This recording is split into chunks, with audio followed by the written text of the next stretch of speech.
Octubre de 1922.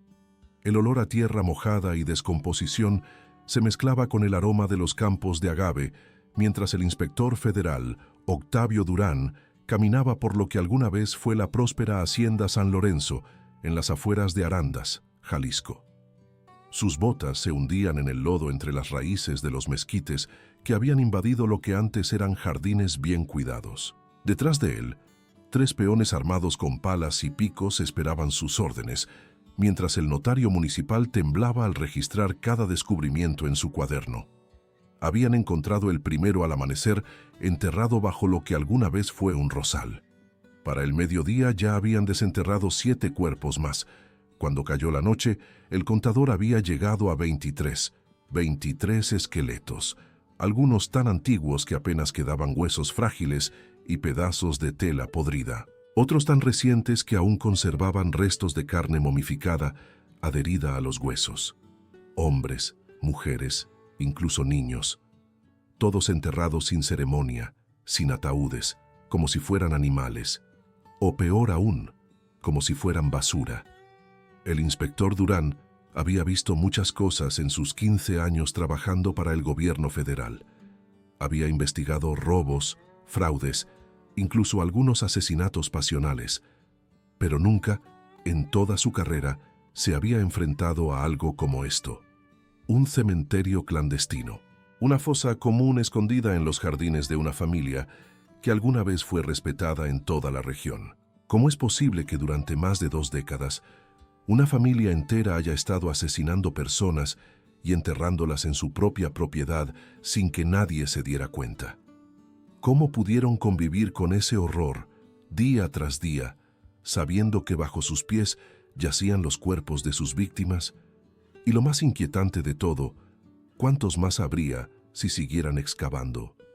Pero para entender cómo se llegó a ese momento, para comprender la verdadera magnitud del horror que se desarrolló en la Hacienda San Lorenzo, debemos retroceder 24 años en el tiempo, a 1898, al momento en que todo comenzó.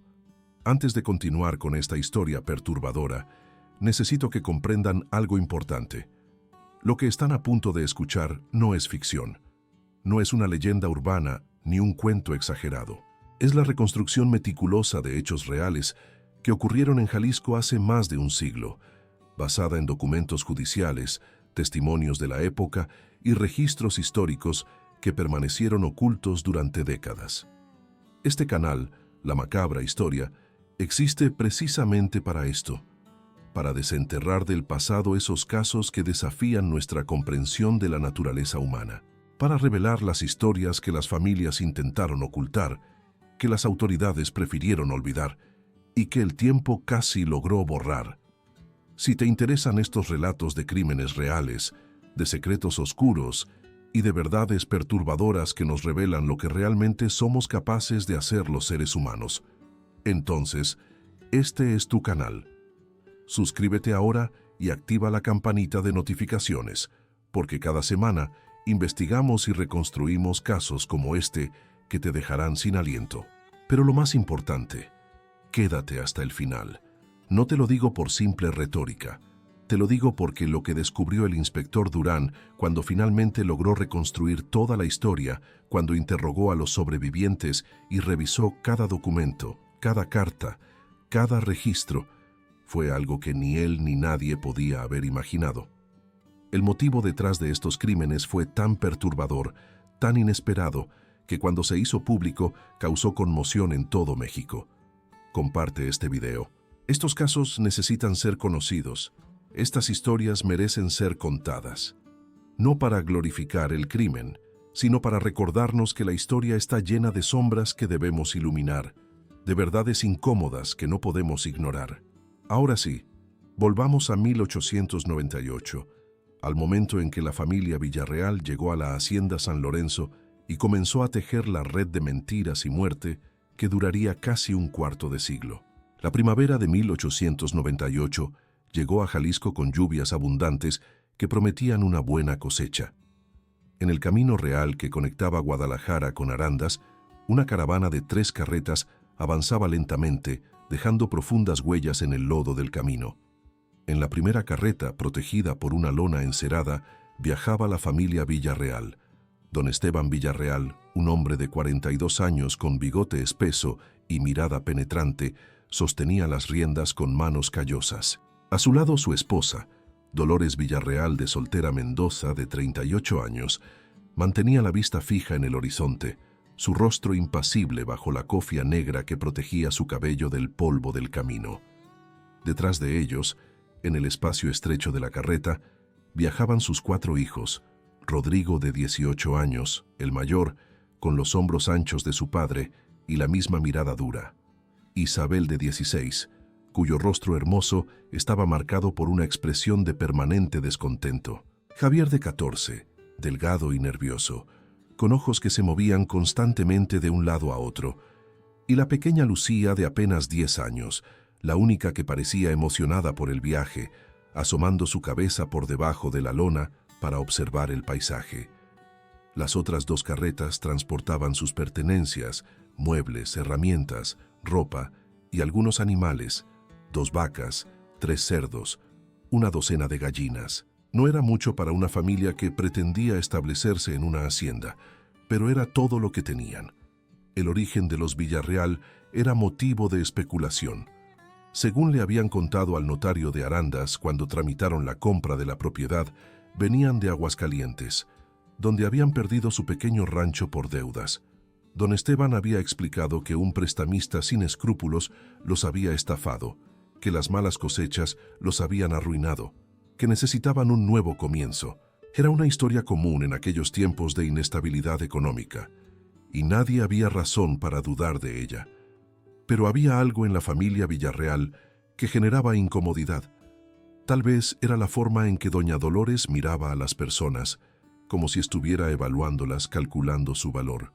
O quizás era la manera en que Rodrigo, el hijo mayor, se comportaba con una arrogancia que no correspondía a su posición de joven campesino arruinado.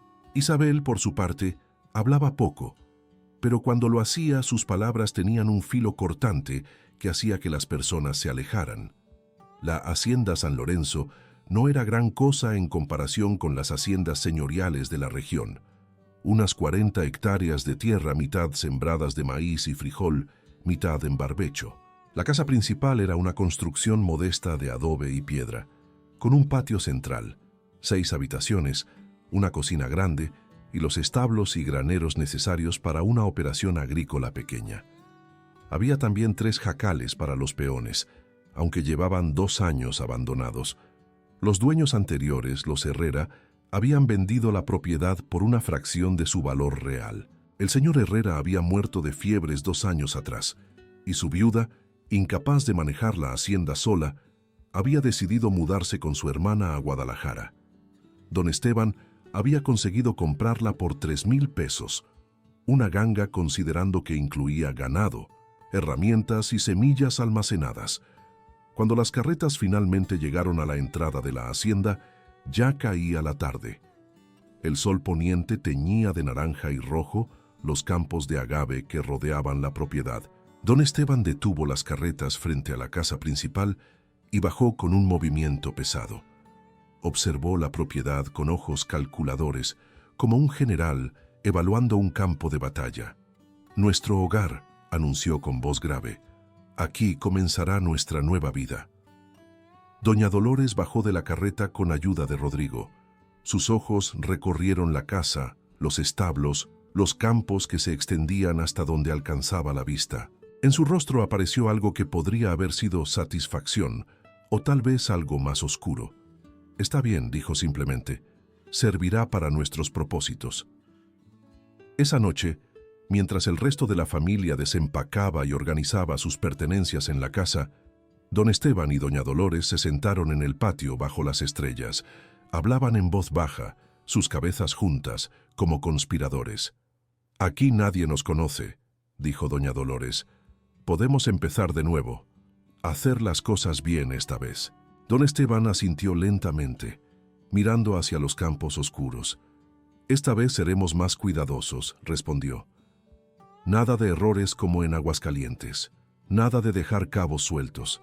Si alguien hubiera escuchado esa conversación, Si alguien hubiera prestado atención al tono amenazante de sus voces, tal vez lo que vendría después podría haberse evitado. Pero no había nadie cerca. Los vecinos más cercanos estaban a 3 kilómetros de distancia. La hacienda San Lorenzo estaba aislada, rodeada de campos y caminos poco transitados. Era el lugar perfecto para esconder secretos. Durante las primeras semanas, la familia Villarreal trabajó duro para poner la hacienda en orden. Don Esteban y Rodrigo repararon los establos y cercas. Isabel y Lucía limpiaron la casa de arriba a abajo, sacando años de polvo y abandono. Doña Dolores organizó la cocina y el almacén con eficiencia militar. Javier, el hijo de en medio, se encargaba de los animales y del pequeño huerto detrás de la casa. Para los pocos vecinos que pasaban ocasionalmente por el camino cerca de la propiedad, los Villarreal parecían ser una familia trabajadora que intentaba salir adelante. Don Esteban era educado pero distante cuando alguien se acercaba. Doña Dolores nunca invitaba a nadie a pasar. Los hijos hacían sus tareas sin quejarse y rara vez se les veía en el pueblo. Había algo extraño, sin embargo. A diferencia de otras familias de rancheros, los Villarreal no asistían a la iglesia del pueblo. Cuando el padre Anselmo, el párroco de Arandas, visitó la hacienda para darles la bienvenida, doña Dolores lo recibió en la puerta y con cortesía pero firmeza le explicó que la familia tenía sus propias prácticas religiosas y prefería no participar en las actividades de la parroquia. El padre Anselmo intentó insistir. Después de todo, la iglesia era el centro de la vida social en la región. No asistir a misa era prácticamente declararse fuera de la comunidad. «Padre», le dijo doña Dolores con una sonrisa que no llegaba a sus ojos, «mi esposo y yo hemos sufrido mucho. Hemos visto la hipocresía de aquellos que se llaman cristianos, pero actúan como demonios. Preferimos mantener nuestra fe en privado, lejos de ojos curiosos y lenguas venenosas». El padre Anselmo se fue ese día sintiendo una extraña inquietud. Había algo en la mirada de esa mujer, algo en la forma en que su familia se alineaba detrás de ella como soldados obedientes, que le producía escalofríos. Pero no podía obligarlos a asistir a la iglesia. Si querían vivir aislados, esa era su decisión. Lo que el padre Anselmo no sabía era que el aislamiento era exactamente lo que los Villarreal buscaban. A finales de mayo de 1898, un mes después de su llegada, apareció el primero. Su nombre era Tomás Aguirre, un jornalero de 23 años que buscaba trabajo temporal.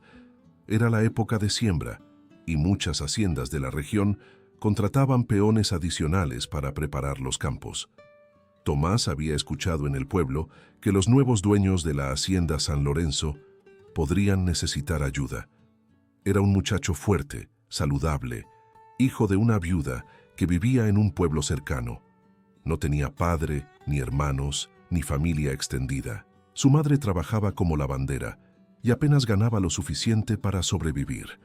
Tomás le enviaba dinero cuando podía, pero el trabajo era escaso y los patrones tacaños. Cuando llegó a la hacienda San Lorenzo esa tarde de mayo, el sol todavía estaba alto en el cielo. Don Esteban lo recibió en el patio, evaluándolo con esos ojos calculadores que parecían ver a través de las personas. «Necesito trabajo, señor», dijo Tomás, quitándose el sombrero en señal de respeto. «Soy fuerte, trabajo duro, no tomo, no robo. Si me da una oportunidad, no se arrepentirá». Don Esteban lo observó en silencio durante un momento que se sintió eterno. Luego asintió lentamente. «Necesitamos ayuda para la siembra», admitió. «Puedo pagarte medio peso por día, más comida y un lugar donde dormir. El trabajo es duro, pero si cumples, tal vez pueda contratarte por toda la temporada». Tomás sintió un alivio inmenso. Medio peso por día era un salario decente. Con comida incluida, podría ahorrar casi todo para enviárselo a su madre. «Gracias, señor», respondió con una sonrisa amplia. «No lo defraudaré». Don Esteban le mostró uno de los jacales, el más alejado de la casa principal. Era pequeño pero limpio, con un catre, una mesa, una silla y un brasero para cocinar. Mejor que muchos lugares donde Tomás había dormido. «Empiezas mañana al amanecer», le dijo don Esteban. «Mi hijo Rodrigo te dirá qué hacer. Una cosa más, no te acerques a la casa principal sin permiso. Mi esposa es muy particular sobre su privacidad y no hables con mis hijas. ¿Entendido? Sí, señor, respondió Tomás. Entendido. Esa noche, Tomás se acostó en su nuevo jacal sintiéndose afortunado. Había encontrado trabajo. Tenía un techo sobre su cabeza y comida garantizada. Podría enviarle dinero a su madre. Tal vez, si el patrón quedaba satisfecho, podría conseguir trabajo permanente. Quizás incluso podría ahorrar lo suficiente para comprar un pequeño pedazo de tierra algún día. No sabía que nunca vería ese día llegar. No sabía que nunca volvería a ver a su madre.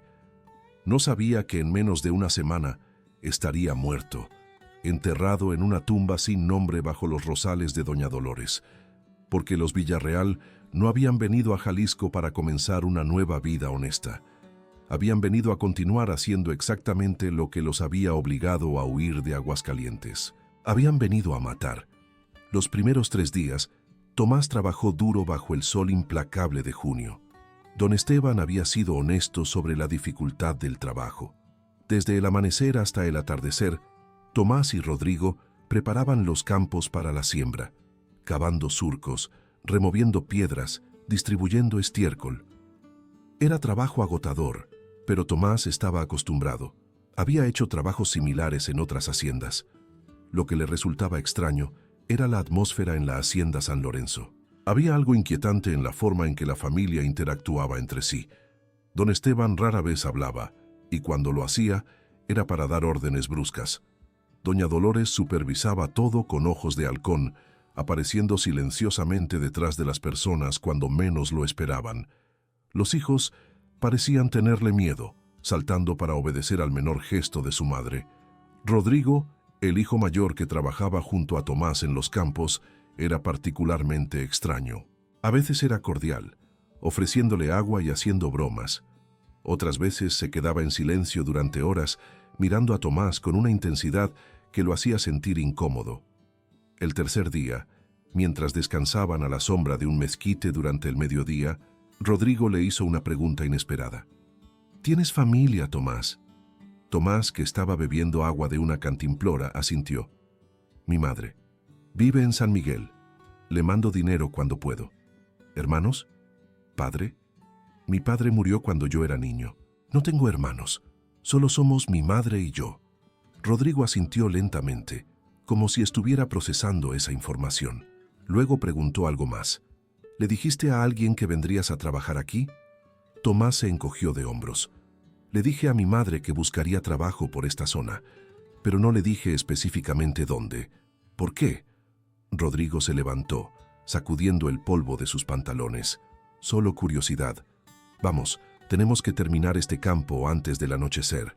Esa noche, Tomás cenó solo en su jacal, como había hecho las noches anteriores. La comida era simple pero abundante, tortillas, frijoles, chile y un poco de carne seca. Doña Dolores, a pesar de su frialdad, era buena cocinera, o más bien, sus hijas lo eran. Tomás había visto a Isabel llevarle su plato, dejándolo en la mesa de afuera sin decir palabra antes de desaparecer de regreso a la casa principal.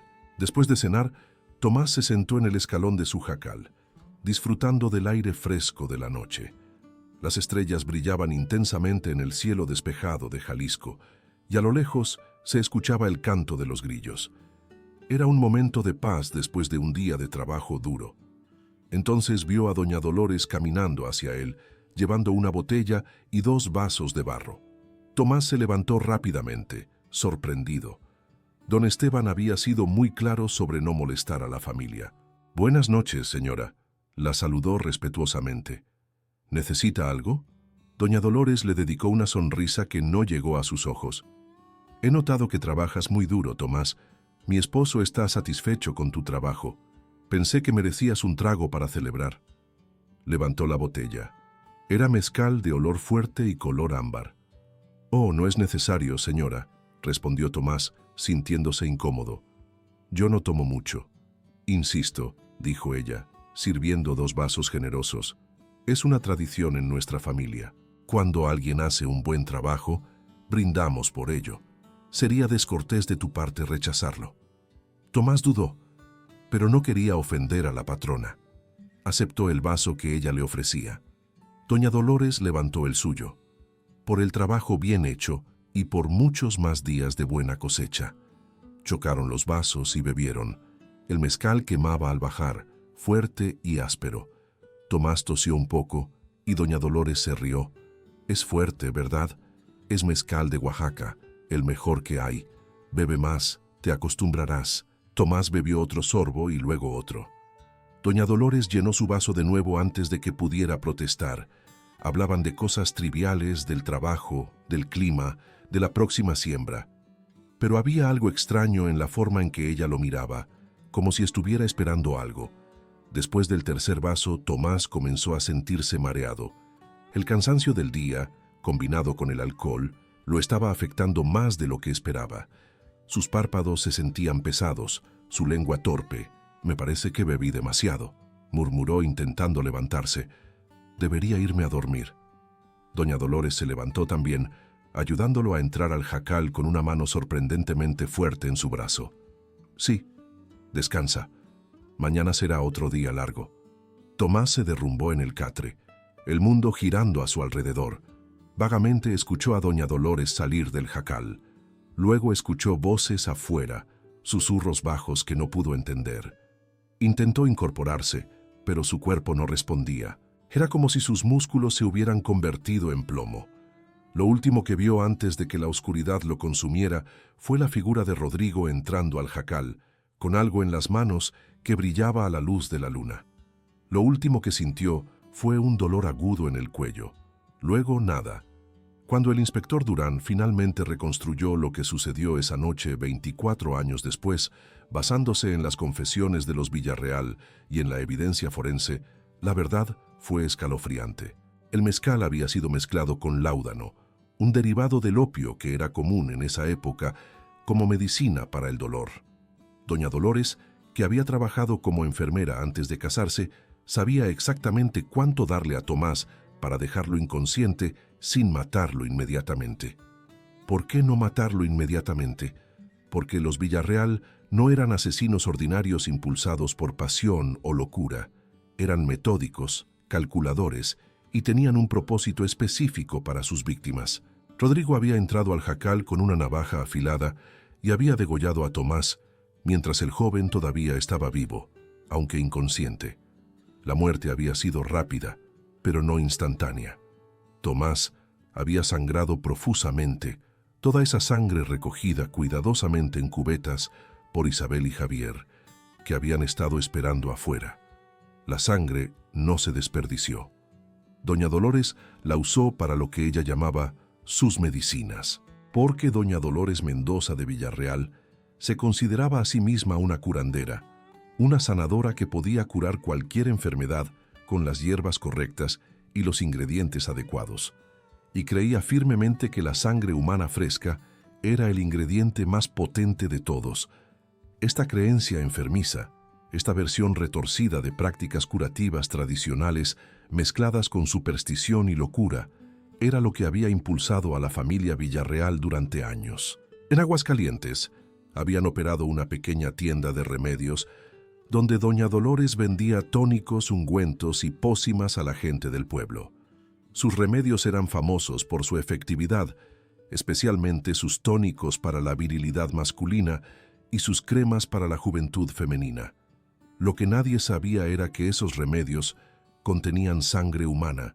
Doña Dolores había empezado usando sangre de animales, luego sangre de cadáveres obtenida sobornando al sepulturero local.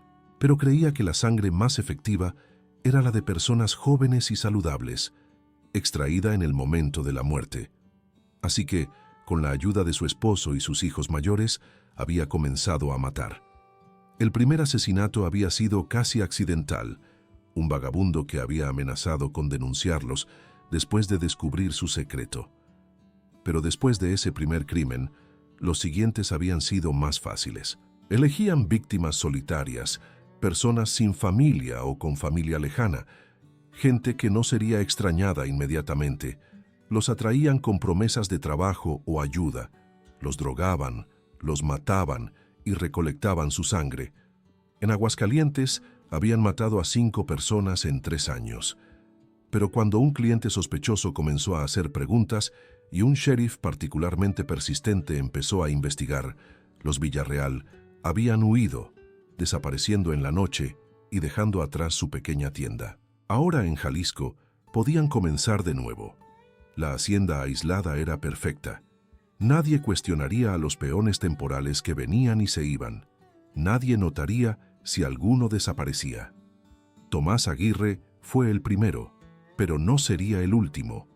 Esa misma noche, después de que Tomás dejó de respirar, don Esteban y Rodrigo arrastraron su cuerpo a una zona del jardín detrás de la casa principal.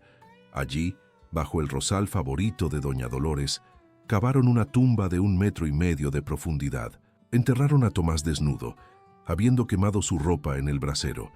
Sus pocas pertenencias, un rosario, un pañuelo de su madre, unas monedas, fueron arrojadas a un pozo seco detrás de los establos. Para el amanecer, no quedaba rastro de Tomás Aguirre, excepto por una perturbación apenas visible en la tierra bajo los rosales. A la mañana siguiente, cuando don Esteban fue al pueblo para comprar semillas, mencionó casualmente al tendero que su peón temporal había decidido irse. «Los jóvenes de hoy no tienen compromiso», se quejó. «Le pagué por adelantado 3 días de trabajo y se fue en medio de la noche sin decir nada. Seguramente encontró una oferta mejor en otro lugar». El tendero había asentido con simpatía. Era una historia común. Los jornaleros iban de una hacienda a otra, buscando siempre mejores condiciones. Nadie pensaría 2 veces en ello. Y así, con una mentira simple y creíble, el primer asesinato de los Villarreal en Jalisco quedó impune. En los meses siguientes, los Villarreal establecieron su patrón. Cada 3 o 4 meses necesitaban una nueva víctima. Doña Dolores conservaba la sangre mezclándola con hierbas y manteniéndola en frascos enterrados en un sótano fresco bajo la casa. Pero la sangre tenía que ser relativamente fresca para sus propósitos, no podía tener más de unos meses. Así que cada temporada traía una nueva víctima. Un jornalero en tiempo de siembra, un arriero que se detenía para descansar, un vendedor ambulante. Siempre hombres jóvenes y saludables, siempre personas solitarias sin conexiones fuertes, siempre personas que nadie extrañaría lo suficiente como para investigar seriamente. En septiembre de 1898 fue Martín Delgado, un huérfano de 20 años. En diciembre fue Pedro Sánchez, un viudo que había perdido a su familia por la fiebre amarilla. En marzo de 1899 fue Carlos Ruiz, un desertor del ejército que se escondía de las autoridades. Uno tras otro, los cuerpos se acumulaban bajo los rosales de doña Dolores, bajo los mezquites del patio trasero, bajo el piso de tierra del granero, y nadie sospechaba nada, porque los Villarreal eran cuidadosos, meticulosos, pacientes. Variaban sus excusas. A veces el peón se había ido, a veces nunca había llegado del todo, a veces había robado algo y huido en la noche. La hacienda San Lorenzo se convirtió en un cementerio secreto, y la familia que la habitaba en sus celadores. Para 1902, 4 años después de su llegada a Jalisco, los Villarreal habían perfeccionado su macabro negocio. La hacienda prosperaba, al menos en apariencia. Los campos producían cosechas decentes, el ganado se multiplicaba, y don Esteban había expandido sus operaciones para incluir un pequeño huerto de agave. Pero la verdadera fuente de ingresos de la familia no venía de la agricultura, venía de los remedios de doña Dolores. Había establecido una red de clientes cuidadosamente seleccionados, personas con dinero que buscaban soluciones a problemas que la medicina convencional no podía resolver. Hombres mayores que querían recuperar su vigor, mujeres ricas que buscaban mantener su juventud, enfermos crónicos que habían perdido la esperanza en los doctores. Doña Dolores viajaba discretamente a Guadalajara una vez al mes, llevando consigo sus frascos de tónicos y ungüentos. Vendía sus productos a precios exorbitantes, suficientes para mantener a la familia cómodamente y ahorrar una pequeña fortuna. Y funcionaban. Esa era la cosa más terrible. Los remedios realmente funcionaban, o al menos sus clientes creían que funcionaban. El rico don Heriberto Sánchez, de 62 años, juraba que el tónico de doña Dolores le había devuelto la virilidad de su juventud. La señora Castillo, una viuda acaudalada de 45, insistía en que la crema facial de doña Dolores había borrado 10 años de su rostro. Si funcionaban por algún efecto placebo, por las hierbas realmente efectivas que doña Dolores mezclaba con la sangre, o por pura coincidencia, era imposible saberlo, pero los clientes seguían regresando y recomendando los servicios de doña Dolores a sus amistades.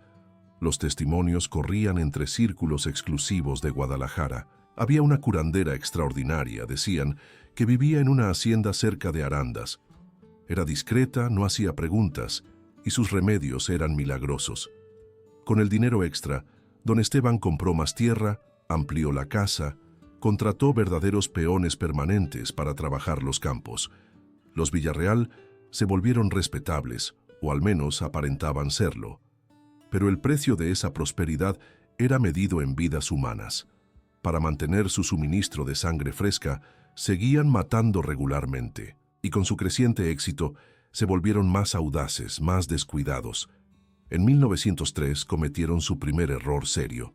Su víctima fue Felipe Moreno, un joven de 24 años que había venido de Zacatecas buscando trabajo.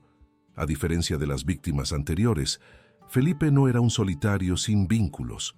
Tenía una novia en su pueblo natal, una muchacha llamada María, que lo amaba profundamente y con quien planeaba casarse en cuanto ahorrara suficiente dinero. Felipe había escrito a María regularmente desde su llegada a Jalisco, contándole sobre las diferentes haciendas donde había trabajado, sus planes, sus esperanzas.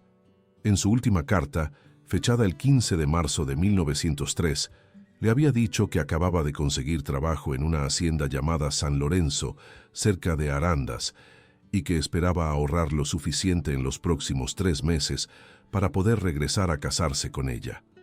Cuando pasaron 4 meses sin noticias de Felipe, María se preocupó. Le pidió a su hermano mayor, Valentín Moreno, que viajara a Jalisco para buscar a su prometido. Valentín era un hombre determinado y no muy dado a aceptar evasivas. Llegó a Arandas en julio de 1903 con la última carta de Felipe en su bolsillo.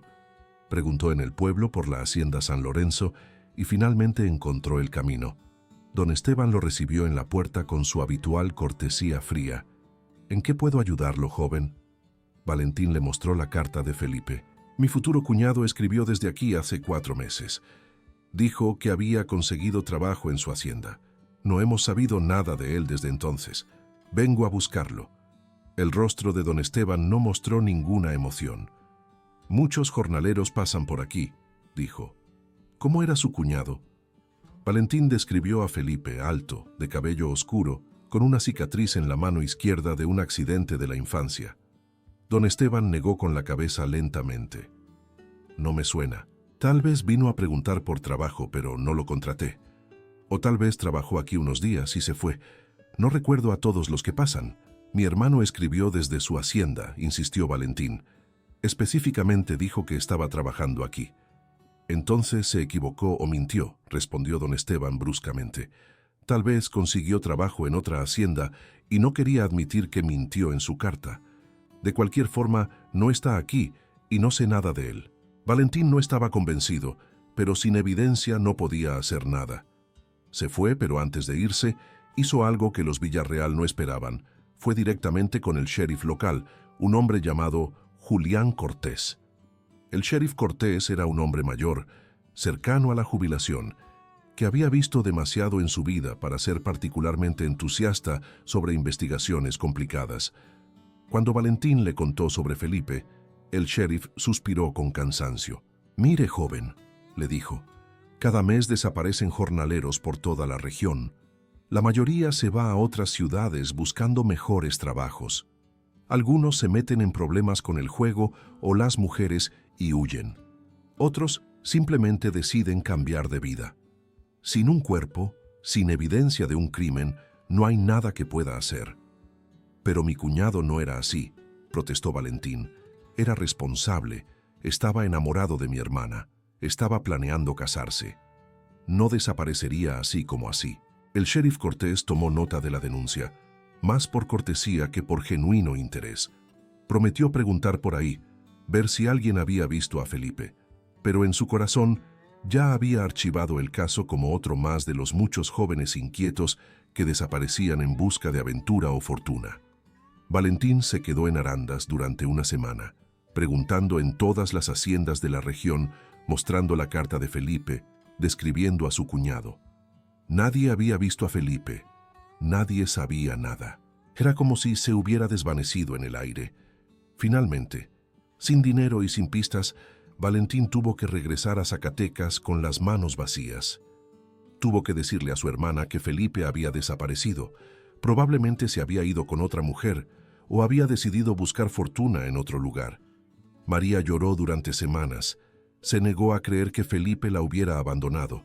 Insistió en que algo terrible debía haberle pasado.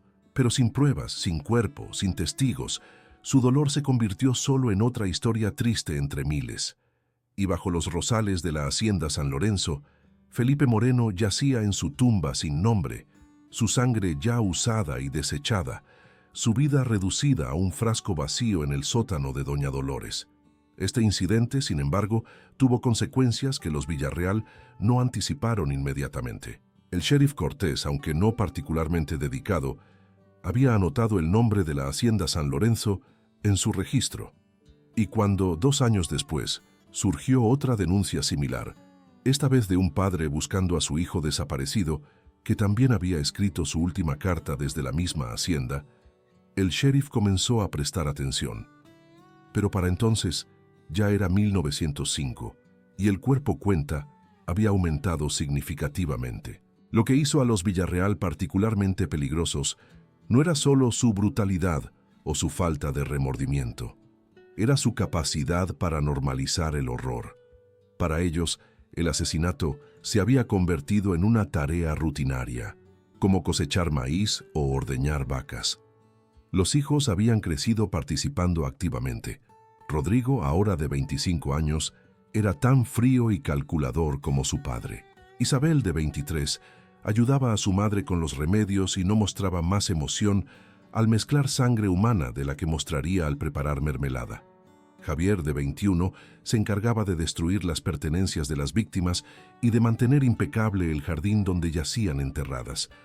Solo Lucía, ahora de 16 años, mostraba señales de incomodidad con lo que hacía su familia. Se había dado cuenta gradualmente de lo que estaba sucediendo, a través de conversaciones escuchadas por accidente, de las instrucciones susurradas de su madre, de la forma en que sus hermanos miraban a los peones temporales como si fueran ganado destinado al matadero. Una noche de 1905, Lucía confrontó a su madre en la cocina. Los demás estaban afuera, atendiendo los últimos quehaceres del día. «Mamá», susurró Lucía, su voz temblando, «¿qué le pasó al muchacho que trabajaba aquí la semana pasada?» «Julio. Dijo que iba a quedarse todo el mes, pero desapareció».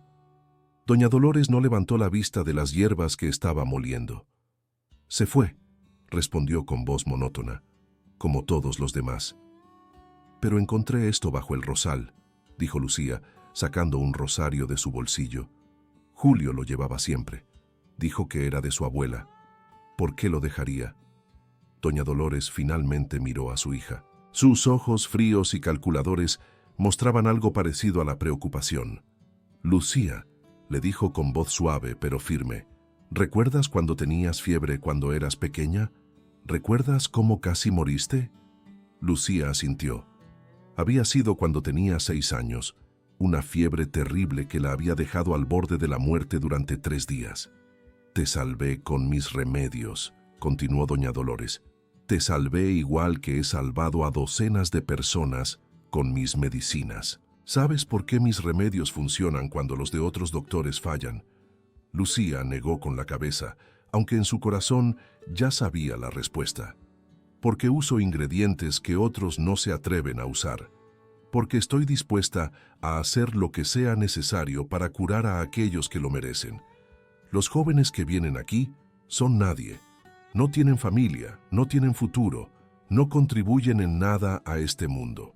Pero su sangre puede salvar vidas, curar enfermedades, devolver la esperanza a las personas que realmente importan, Pero están matando gente, mamá, susurró Lucía, lágrimas rodando por sus mejillas. Están asesinando a personas inocentes. Doña Dolores agarró la mano de su hija con una fuerza sorprendente. Escúchame bien, Lucía. Esta familia ha sobrevivido haciendo sacrificios que otros no están dispuestos a hacer. Hemos prosperado porque entendemos que algunas vidas valen más que otras. Tú vives en esta casa. Comes la comida que compramos con el dinero que gano con mis remedios.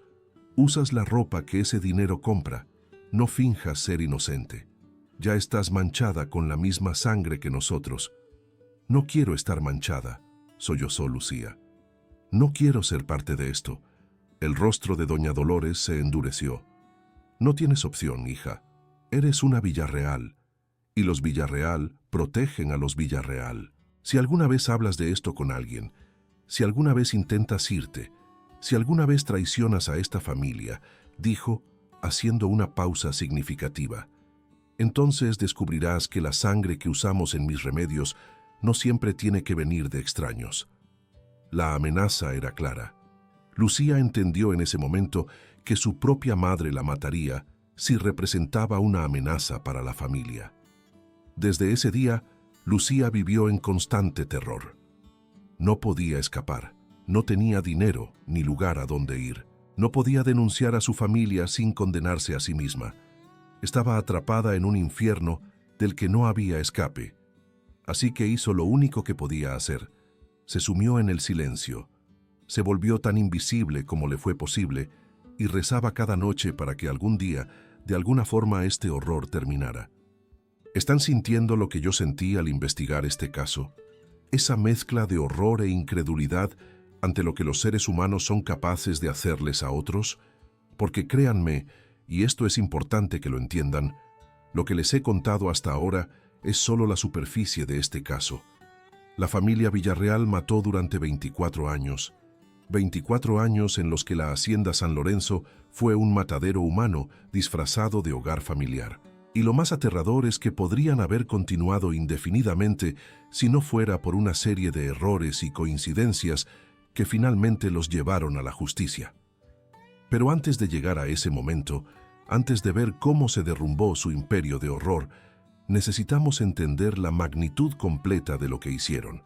Necesitamos conocer a más víctimas, necesitamos ver cómo el círculo de complicidad se expandió más allá de la familia inmediata. Si esta historia los está impactando, si sienten que necesitan compartir esta verdad perturbadora con otros, háganlo. Compartan este video. Hablen de él. Porque casos como este no deben ser olvidados. Las víctimas merecen ser recordadas y nosotros necesitamos entender de qué somos capaces como especie para poder protegernos de nuestro lado más oscuro. ¿Quieren saber más historias como esta? ¿Quieren adentrarse en los casos más perturbadores y menos conocidos de la historia de México y América Latina? Entonces necesitan suscribirse a La Macabra Historia y activar las notificaciones. Cada semana les traigo investigaciones profundas sobre crímenes reales, misterios sin resolver y verdades históricas que han sido enterradas durante demasiado tiempo. Y por favor, déjenme sus pensamientos en los comentarios. ¿Conocen otros casos similares? ¿Tienen alguna historia familiar inquietante que nunca se ha contado? ¿Qué creen que motiva a personas como los Villarreal a cometer actos tan monstruosos? Ahora continuemos, porque lo que viene es aún más perturbador. Para 1910, 12 años después de su llegada a Jalisco, los Villarreal habían matado a por lo menos 18 personas. Digo por lo menos porque incluso después de que las autoridades excavaron exhaustivamente la propiedad, nunca estuvieron completamente seguros de haber encontrado todos los cuerpos. Algunos pueden haber sido enterrados en partes remotas de la hacienda que nunca fueron descubiertas. Otros pueden haber sido destruidos de formas que no dejaron rastro. Pero 18 víctimas confirmadas en 12 años significaba un promedio de una víctima cada 8 meses. Y con el tiempo, ese intervalo se estaba acortando. Para 1910 estaban matando cada 4 o 5 meses. La demanda por los remedios de doña Dolores había crecido tanto que necesitaba un suministro constante de su ingrediente secreto. Este aumento en la frecuencia de los asesinatos inevitablemente atrajo más atención. El sheriff Cortés, que ahora tenía 3 denuncias de personas desaparecidas vinculadas a la Hacienda San Lorenzo, finalmente decidió hacer una visita de inspección. Una tarde de abril de 1910, el sheriff llegó a la hacienda sin previo aviso, acompañado por su adjunto, un joven llamado Ricardo Fuentes. Don Esteban los recibió con su habitual cortesía fría, pero esta vez había una tensión apenas perceptible en sus modales. «Sheriff Cortés», saludó don Esteban, «no esperábamos visitantes. ¿En qué podemos ayudarle?» El sheriff no perdió tiempo en rodeos. «Don Esteban, he recibido varias denuncias en los últimos años sobre jornaleros que vinieron a trabajar en su hacienda y desaparecieron. Me gustaría hacerle algunas preguntas y, si no le importa, echar un vistazo a la propiedad». Don Esteban se tensó visiblemente, pero mantuvo su compostura. «No tengo nada que ocultar, sheriff, pero debe entender que este es un negocio respetable. Los jornaleros van y vienen todo el tiempo. No puedo ser responsable de lo que hagan después de salir de mi propiedad». «Entiendo», respondió el sheriff. «Aún así, me gustaría hablar con cualquier trabajador que tenga actualmente empleado y ver los registros de quién ha trabajado aquí». Esta fue la primera vez que don Esteban cometió un error significativo. Debería haber cooperado completamente, mostrado confianza, actuado como cualquier ciudadano inocente con nada que temer. En cambio, se puso defensivo. «No llevo registros detallados», dijo bruscamente. «La mayoría de los trabajadores temporales no quieren ser registrados de todas formas. Muchos son desertores del ejército o tienen problemas con la ley. Les pago en efectivo y se van. Esa es la realidad del trabajo rural, sheriff». El sheriff Cortés intercambió una mirada con su adjunto. La actitud de don Esteban estaba levantando sospechas. «Entiendo», dijo el sheriff cuidadosamente. «¿Podría entonces mostrarme dónde se quedan sus trabajadores? Y tal vez su esposa podría decirme si recuerda a alguno de los hombres que han sido reportados como desaparecidos». Doña Dolores apareció en la puerta de la casa en ese momento, como si hubiera estado escuchando la conversación. Su rostro mostraba una expresión de sorpresa cuidadosamente calibrada. «¿Sheriff? ¿Hay algún problema?» El sheriff le explicó la situación. Doña Dolores escuchó con atención, sus manos cruzadas frente a ella en una pose de perfecta respetabilidad. «Entiendo su preocupación, sheriff», dijo cuando él terminó. «Pero mi esposo tiene razón. Muchos jornaleros pasan por aquí. No puedo recordar a todos. Sin embargo, si me da los nombres y descripciones de las personas desaparecidas, haré mi mejor esfuerzo por recordar si alguno trabajó aquí». El sheriff sacó su libreta y leyó los 3 nombres. Felipe Moreno, desaparecido en 1903. Gabriel Torres, desaparecido en 1907. Y más recientemente, Antonio Reyes, desaparecido apenas 2 meses atrás, en febrero de 1910. Doña Dolores frunció el ceño en concentración, como si estuviera haciendo un esfuerzo genuino por recordar. «Felipe Moreno», repitió. «Creo que sí vino alguien con ese nombre hace años. Trabajó aquí quizás una semana y luego se fue. Dijo algo sobre haber encontrado un mejor trabajo en Guadalajara. Los otros 2 no me suenan. Lo siento, sheriff. Me gustaría poder ayudarle más». El sheriff no estaba satisfecho, pero sin evidencia física, sin testigos, sin cuerpos, no había nada que pudiera hacer legalmente.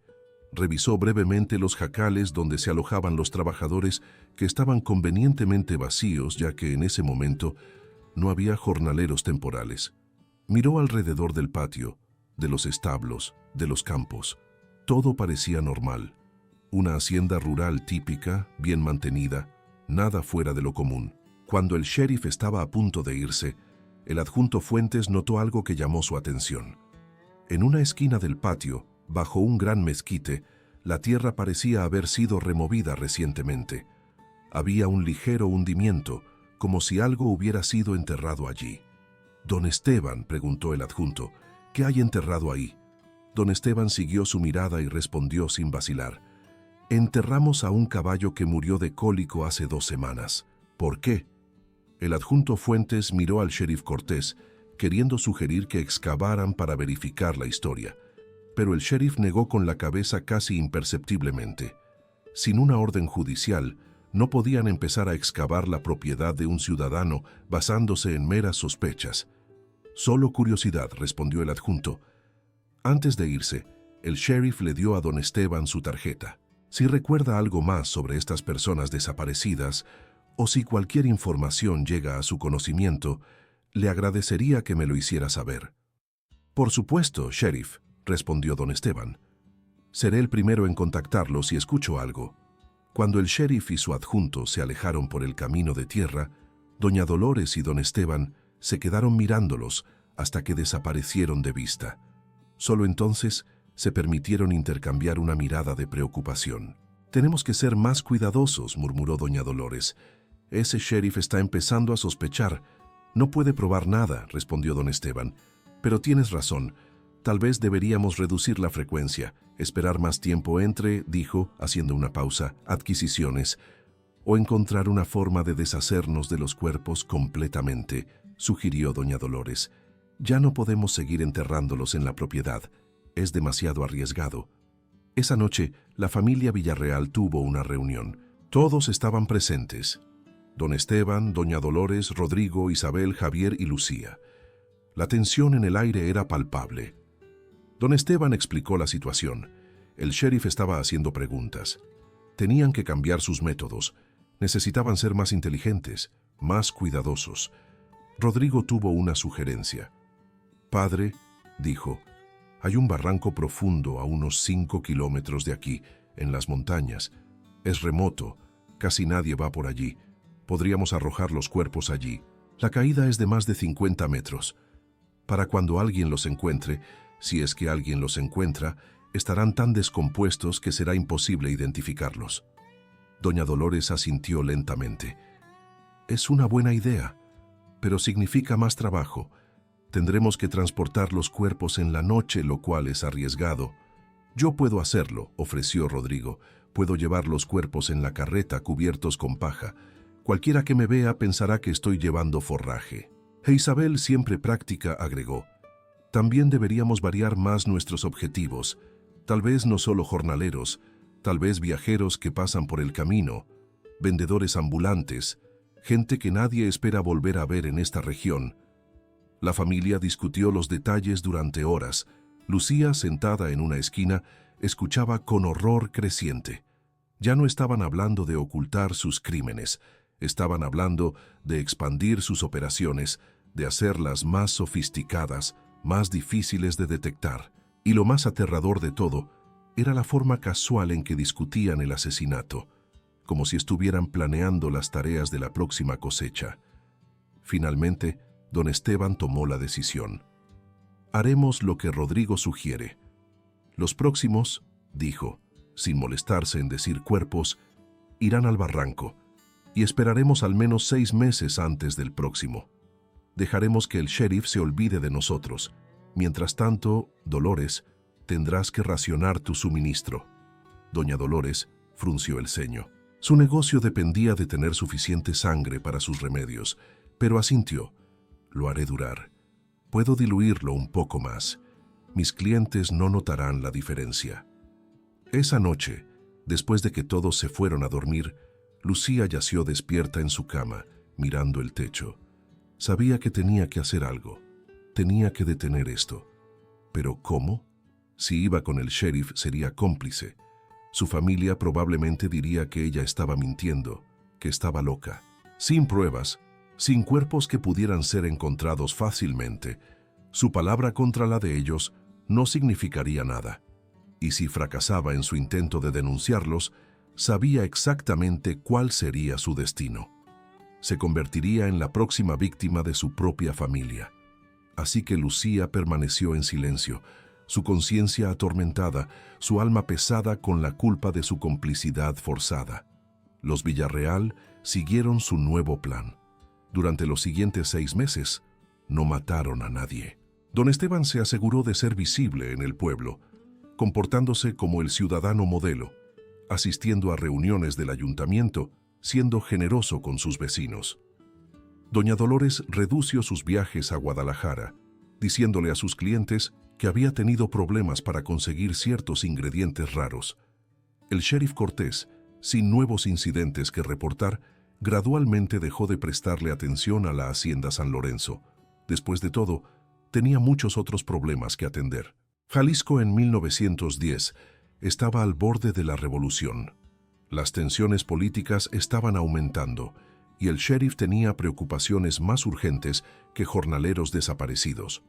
Para noviembre de 1910, los Villarreal sintieron que era seguro continuar. Habían esperado lo suficiente. El negocio de Doña Dolores estaba sufriendo por la falta de su ingrediente especial. Era hora de encontrar una nueva víctima. Esta vez, siguieron el consejo de Isabel. En lugar de contratar a un jornalero, don Esteban y Rodrigo salieron a buscar a un viajero solitario en los caminos rurales. Lo encontraron 2 días después, un vendedor de telas y mercería que viajaba de pueblo en pueblo con su carreta llena de productos. Era un hombre de mediana edad, gordito, con una risa fácil y una tendencia a hablar demasiado. Se llamaba Bernardo Salinas y era originario de León, Guanajuato. Don Esteban lo abordó en el camino, ofreciéndole hospitalidad por la noche. La hacienda estaba cerca, le dijo, y sería más seguro que dormir en el camino. Habían escuchado reportes de bandidos en la zona. Bernardo, que era de naturaleza confiada, aceptó agradecido. Siguió a don Esteban y a Rodrigo de regreso a la hacienda, su carreta llena de telas y mercancías traqueteando por el camino irregular. Esa noche, Bernardo cenó con la familia Villarreal. Era un hombre jovial que contaba historias de sus viajes, de los pueblos que había visitado, de los personajes interesantes que había conocido. Doña Dolores le sirvió generosas porciones de comida y vino, asegurándose de que su copa nunca estuviera vacía. Después de la cena, cuando Bernardo comenzó a sentirse somnoliento por la comida abundante y el vino, doña Dolores le ofreció lo que ella llamaba un digestivo, un trago de su mezcal especial para ayudarle a dormir mejor. Bernardo lo bebió sin sospechar nada. Media hora después estaba inconsciente en su silla. Lo que siguió fue la rutina practicada de los Villarreal. Rodrigo y Javier arrastraron el cuerpo inconsciente de Bernardo al granero. Doña Dolores preparó sus frascos y su navaja afilada. Isabel mantuvo vigilancia por si alguien se acercaba. Solo Lucía no participó. Se encerró en su habitación, tapándose los oídos con las manos, tratando de no escuchar nada. Para el amanecer, Bernardo Salinas estaba muerto. Su sangre había sido recolectada cuidadosamente en los frascos de doña Dolores. Su cuerpo, desnudo y desangrado, fue envuelto en lona y cargado en una carreta cubierta. Esa noche, bajo la luz de la luna, Rodrigo condujo la carreta a las montañas, al barranco remoto que habían identificado. Arrojó el cuerpo de Bernardo al vacío, escuchando el crujido distante cuando golpeó el fondo. La carreta de Bernardo, llena de telas y mercancías, fue escondida en un granero abandonado a varios kilómetros de la hacienda. Durante las siguientes semanas, la familia Villarreal vendió discretamente las mercancías en diferentes pueblos, nunca todas a la vez, siempre a personas que no harían preguntas. Cuando la esposa de Bernardo, preocupada por la ausencia prolongada de su marido, finalmente reportó su desaparición a las autoridades en León, la investigación llegó a un callejón sin salón. Bernardo había estado viajando por docenas de pueblos. Podría haber desaparecido en cualquier parte. Podría haber sido víctima de bandidos. Podría haberse ahogado cruzando un río. Podría haber decidido abandonar a su familia. Sin cuerpo, sin testigos, sin pistas, el caso quedó sin resolver. Y los Villarreal, satisfechos con el éxito de su nuevo método, decidieron que así es como operarían de ahora en adelante.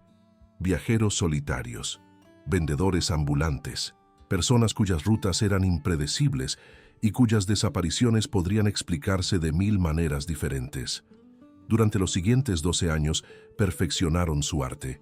Mataron a 5 personas más con este método, arrojando cada cuerpo al barranco, vendiendo las pertenencias de las víctimas. dejando un rastro frío que ninguna investigación policial de la época podría seguir. Pero la historia nos enseña que ningún secreto puede ser guardado para siempre, que ningún crimen, por cuidadosamente planeado que esté, puede quedar impune indefinidamente. Para los Villarreal, el fin comenzó no con la brillante detección policial, ni con un testigo valiente, ni con evidencia forense sofisticada. El fin comenzó con una carta, escrita por mano temblorosa en medio de la noche, por alguien que ya no podía vivir con el peso de la culpa. Enero de 1922. Habían pasado casi 24 años desde que los Villarreal llegaron a la hacienda San Lorenzo. Don Esteban tenía ahora 66 años, su bigote completamente blanco, su espalda encorvada por décadas de trabajo duro y crímenes aún más duros. Doña Dolores tenía 62, aunque sus remedios la habían mantenido con un aspecto más joven de lo que su edad sugería. Sus hijos ya eran adultos establecidos. Rodrigo, de 42 años, se había casado con una mujer del pueblo y tenía 3 hijos propios. Vivía en una casa al borde de la propiedad, ayudando todavía con las operaciones de la hacienda. Isabel, de 40, nunca se había casado, permaneciendo en la casa principal, dedicada completamente al negocio de remedios de su madre. Javier, de 38, había comprado su propia pequeña hacienda a unos kilómetros de distancia con el dinero ganado de décadas de crímenes. Solo Lucía había intentado escapar. A los 32 años, se había casado con un comerciante de Guadalajara en un intento desesperado por alejarse de su familia y de los horrores que conocía. Pero su conciencia la atormentaba. Las pesadillas la perseguían cada noche. Veía los rostros de las víctimas, escuchaba sus gritos silenciosos, sentía su sangre en sus propias manos, aunque ella nunca había matado a nadie directamente. Su esposo, un hombre bueno llamado Miguel Ramírez, notaba su angustia, pero no podía entender su causa. Lucía nunca le había contado sobre su familia, sobre los secretos oscuros de la hacienda San Lorenzo. ¿Cómo podría decirle que su familia eran asesinos en masa y que ella había vivido entre ellos, beneficiándose de sus crímenes durante más de 2 décadas? Pero en la noche del 15 de enero de 1922, después de una pesadilla particularmente horrible, Lucía tomó una decisión. Ya no podía vivir con el peso de su silencio. Ya no podía permitir que los crímenes continuaran. Se levantó de la cama mientras su esposo dormía, encendió una lámpara y comenzó a escribir una carta. No a las autoridades locales. Sabía que el sheriff Cortés ya estaba jubilado y que su reemplazo probablemente sería tan indiferente como él. En cambio, escribió directamente al Ministerio de Justicia Federal en Ciudad de México. En su carta, con letra temblorosa pero determinada, Lucía lo reveló todo. Los nombres de las víctimas que recordaba, las fechas aproximadas de sus muertes, los métodos utilizados, el negocio de remedios de su madre, el barranco donde habían arrojado los cuerpos, todo. Terminó su carta con una confesión y una súplica. Sé que soy cómplice de estos crímenes por mi silencio. Sé que merezco castigo, pero las víctimas merecen justicia. Sus familias merecen saber qué les pasó a sus seres queridos. No puedo seguir viviendo esta mentira. Por favor, investiguen. Por favor, detengan a mi familia antes de que maten de nuevo. Y por favor, que Dios me perdone por haber tardado tanto en encontrar el valor para hablar. Firmó la carta con su nombre completo, incluyó su dirección en Guadalajara y la envió por correo certificado la mañana siguiente. La carta llegó al Ministerio de Justicia 3 semanas después. Inicialmente, fue archivada entre docenas de otras denuncias que llegaban diariamente. Pero un joven fiscal federal, llamado Eduardo Maldonado, la leyó y quedó profundamente perturbado por su contenido. Maldonado era nuevo en el cargo, ambicioso, idealista, el tipo de funcionario que todavía creía que la justicia podía prevalecer. Llevó la carta a su supervisor, quien se mostró escéptico. «Podría ser la invención de una mujer perturbada», le dijo su supervisor, resentida con su familia por alguna razón, inventando historias para lastimarlos. Pero Maldonado insistió. La carta era demasiado detallada, demasiado específica para ser completamente ficticia. Contenía nombres de víctimas, fechas, descripciones de métodos. Si era cierta, estaban hablando de uno de los casos de asesinato en serie más graves en la historia de México. Finalmente, su supervisor cedió. Le dio a Maldonado permiso para viajar a Jalisco y realizar una investigación preliminar. Si encontraba algo sustancial, podrían justificar una investigación completa. Si no encontraba nada, el caso se cerraría y Maldonado podría volver a su trabajo normal. Maldonado llegó a Guadalajara en marzo de 1922.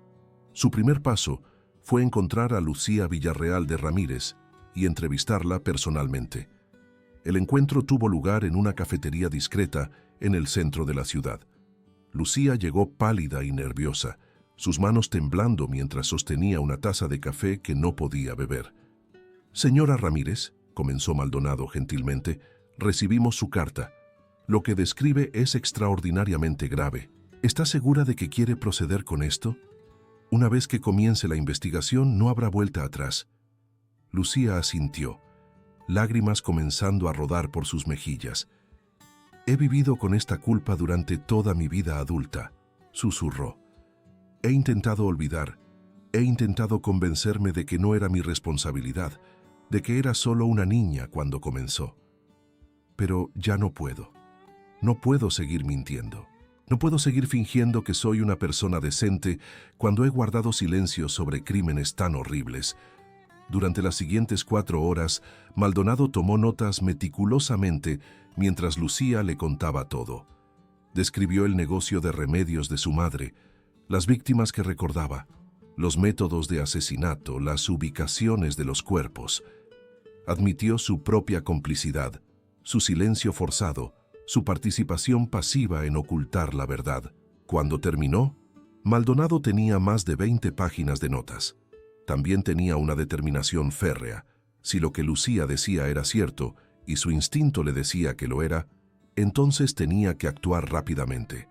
«Señora Ramírez», le dijo, «su testimonio es invaluable, pero para proceder necesitamos evidencia física. Necesitamos encontrar los cuerpos. ¿Puede mostrarme exactamente dónde están enterrados?» Lucía asintió. «Puedo mostrarle el jardín donde están algunos de los primeros. Y puedo llevarlos al barranco donde fueron arrojados los demás. Pero necesito protección. Si mi familia descubre lo que he hecho, me matarán sin dudarlo». Maldonado le aseguró que estaría protegida. Contactó a las autoridades federales en Jalisco y organizó un operativo. El 2 de abril de 1922, un contingente de agentes federales, acompañados por el inspector federal Octavio Durán y el fiscal Maldonado, rodeó la hacienda San Lorenzo al amanecer. Don Esteban y doña Dolores fueron despertados por golpes fuertes en la puerta. Cuando don Esteban abrió, encontró a una docena de hombres armados con insignias federales exigiendo entrada. «Esteban Villarreal», anunció el inspector Durán, «tiene una orden de arresto por sospecha de múltiples asesinatos. Usted y su esposa deben venir con nosotros inmediatamente». Don Esteban intentó protestar, llamarlo absurdo, exigir pruebas. Pero los agentes ya estaban entrando a la casa, sacando a doña Dolores de su habitación, reuniendo a todos los presentes. En las horas siguientes, arrestaron también a Rodrigo, Isabel y Javier. Solo los nietos pequeños fueron dejados bajo el cuidado de las esposas de los hijos, que insistieron en su propia inocencia. Entonces comenzó la excavación. Guiados por las indicaciones de Lucía, los agentes comenzaron a cavar en el jardín detrás de la casa principal, bajo los rosales de doña Dolores, bajo los mezquites, bajo el piso de tierra del granero. Lo que encontraron fue peor de lo que habían imaginado. El primer cuerpo fue descubierto a las 8 de la mañana. Para el mediodía habían encontrado 7 más. Para el anochecer, el recuento había llegado a 18. Algunos cuerpos estaban tan descompuestos que apenas quedaban huesos. Otros, enterrados más recientemente, todavía tenían tejido momificado. Los investigadores trabajaron meticulosamente, documentando cada hallazgo, tomando fotografías, recolectando evidencia. En el sótano de la casa encontraron el laboratorio de Doña Dolores. Docenas de frascos de vidrio conteniendo líquidos de color rojo oscuro, algunos con etiquetas meticulosas indicando fechas y, en un código que solo la familia entendía, las víctimas de las cuales provenía la sangre. Había también libros, cuadernos llenos de recetas macabras, mezclas de hierbas y sangre, instrucciones para preparar sus tónicos y ungüentos. El inspector Durán, veterano de muchas investigaciones criminales, admitió más tarde que nunca había visto nada como esto. La meticulosidad con la que los Villarreal habían documentado sus crímenes, como si fueran transacciones comerciales legítimas, era aterradora en su falta de remordimiento. 2 días después, guiados de nuevo por Lucía, un equipo fue al barranco en las montañas. El descenso era peligroso y llevó 2 días alcanzar el fondo. Lo que encontraron allí fueron los restos de al menos 5 personas más, sus huesos esparcidos por el impacto de la caída, blanqueados por años de exposición a los elementos. Para el 10 de abril de 1922, los investigadores habían confirmado 23 víctimas. Sospechaban que había más, tal vez enterradas en partes de la hacienda que no habían explorado todavía, tal vez arrojadas a otros barrancos que Lucía no conocía. Pero 23 era suficiente. 23 asesinatos premeditados, 23 vidas robadas para alimentar el negocio enfermizo de una familia sin conciencia. El juicio de los Villarreal comenzó en septiembre de 1922 en Guadalajara.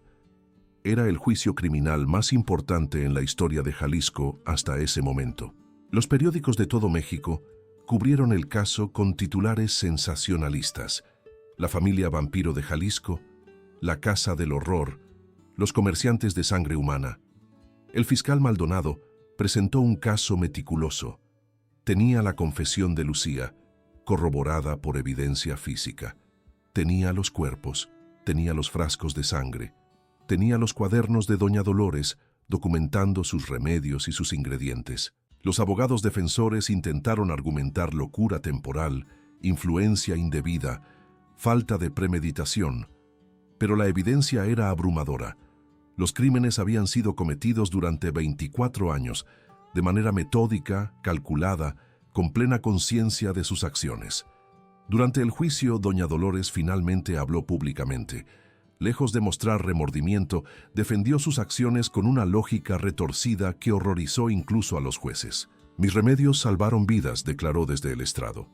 «Curé a docenas de personas que habrían muerto sin mi ayuda. Los jóvenes que usé eran nadie. No tenían futuro, no tenían propósito. Pero a través de mis manos, sus vidas adquirieron significado.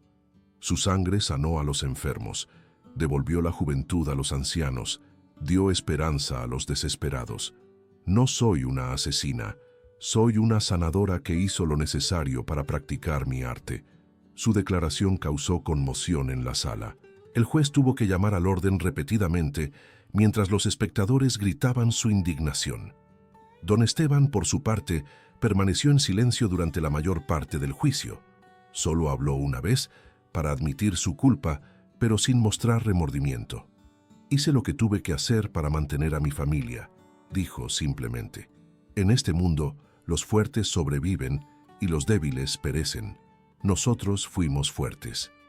Rodrigo, Isabel y Javier presentaron defensas similares. No negaron su participación, pero intentaron justificarla como obediencia familiar, como obligación hacia sus padres.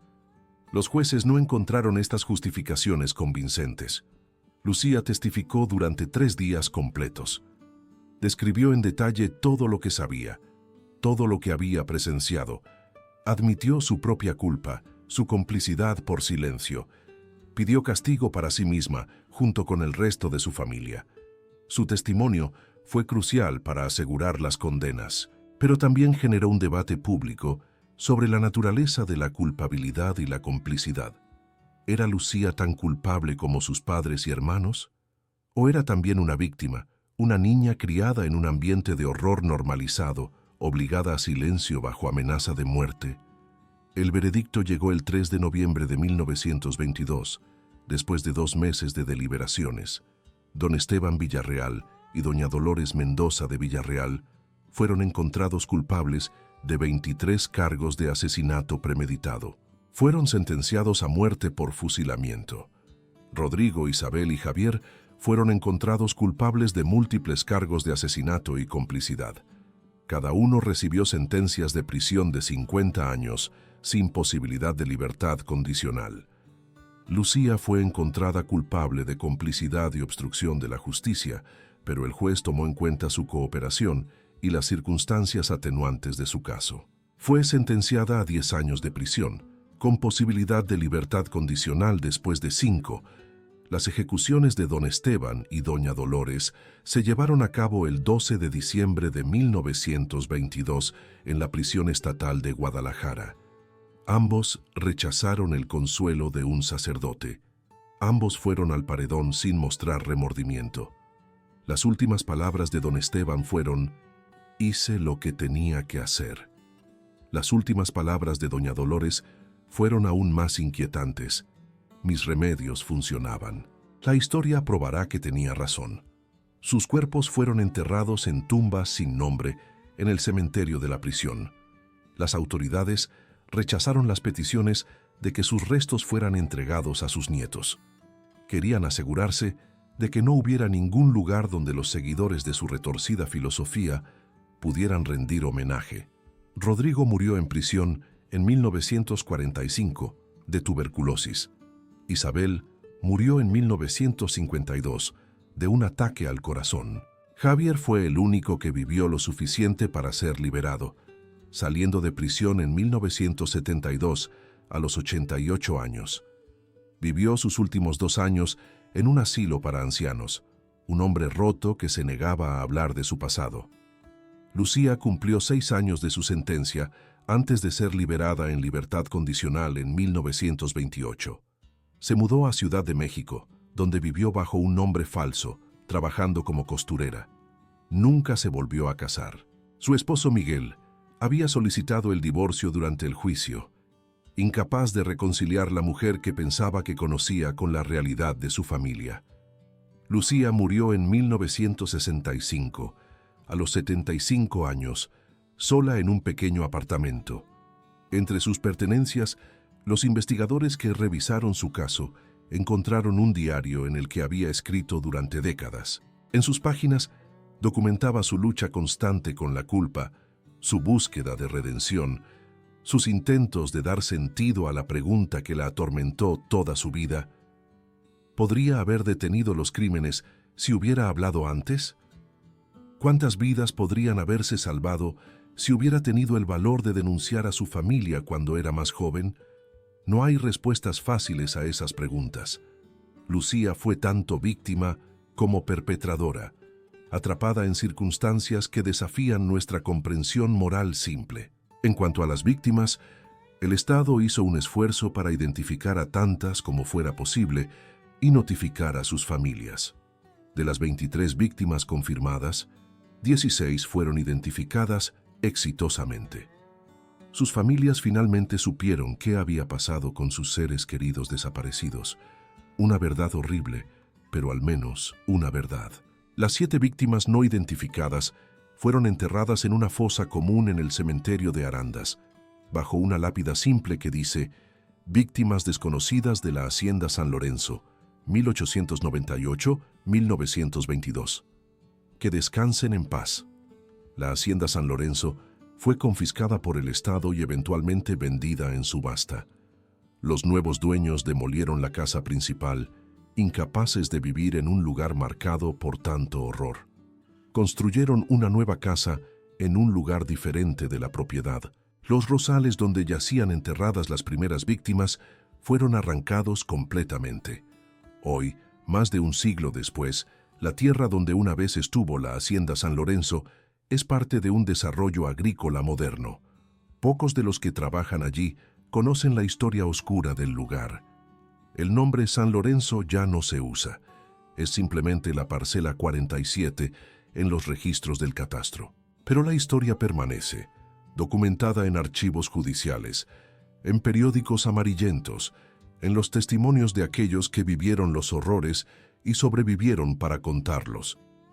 Hemos llegado al final de esta historia perturbadora, pero las preguntas que plantea siguen resonando a través del tiempo. ¿Cómo es posible que una familia entera participara en asesinatos en masa durante más de 2 décadas sin que nadie se diera cuenta? La respuesta, incómoda pero verdadera, es que sí hubo señales, hubo sospechas, hubo denuncias.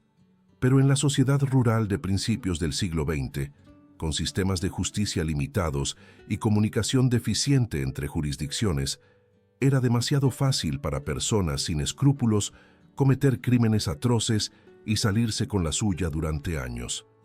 ¿Qué hizo que los Villarreal fueran tan peligrosos? No fue solo su brutalidad, hubo asesinos más violentos en la historia. No fue su número de víctimas, hubo asesinos en serie con recuentos más altos. Lo que los hizo únicos fue su capacidad para normalizar completamente el asesinato, para convertirlo en parte de su rutina familiar, para criar a sus hijos en un ambiente donde matar era tan ordinario como sembrar maíz o criar ganado. Y tal vez la pregunta más inquietante de todas: ¿cuántos casos similares quedan sin descubrir?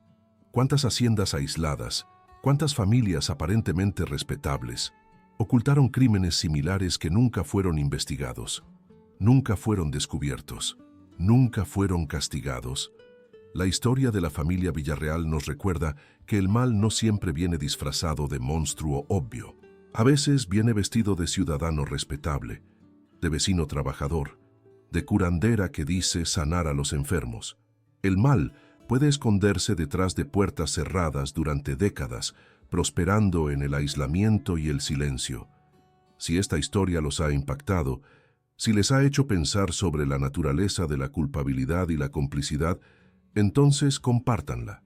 Estos casos deben ser conocidos, no para glorificar el crimen, no para sensacionalizar el horror, sino para recordarnos que la vigilancia constante y la voluntad de hablar contra la injusticia son nuestras mejores defensas contra aquellos que harían del asesinato un negocio. Gracias por quedarse hasta el final de esta historia difícil. Gracias por tener el estómago para enfrentar las verdades incómodas sobre lo que los seres humanos son capaces de hacerle a otros seres humanos. Si quieren más historias como esta, más investigaciones profundas de crímenes reales y misterios históricos de México y América Latina, suscríbanse a La Macabra Historia. Denle like a este video, compartan sus pensamientos en los comentarios y activen la campanita para recibir notificaciones de nuevos episodios. Cada semana les traigo casos que han sido olvidados o ignorados, historias que merecen ser contadas, verdades que deben ser reveladas. Este canal existe para iluminar las sombras de la historia, para dar voz a las víctimas olvidadas y para recordarnos que el pasado tiene lecciones importantes que enseñarnos sobre el presente. Los veo en el próximo episodio, donde exploraremos otro caso fascinante y perturbador que desafiará todo lo que creen saber sobre la naturaleza humana. Hasta entonces, recuerden, la verdad siempre encuentra la forma de salir a la luz. Pueden enterrarla bajo rosales, arrojarla a barrancos, esconderla detrás de mentiras durante décadas. Pero eventualmente, inevitablemente, la verdad emerge. Y cuando lo hace, exige justicia. Gracias por su tiempo. Gracias por su atención. Y sobre todo, gracias por recordar a aquellos que fueron olvidados. Hasta la próxima historia macabra.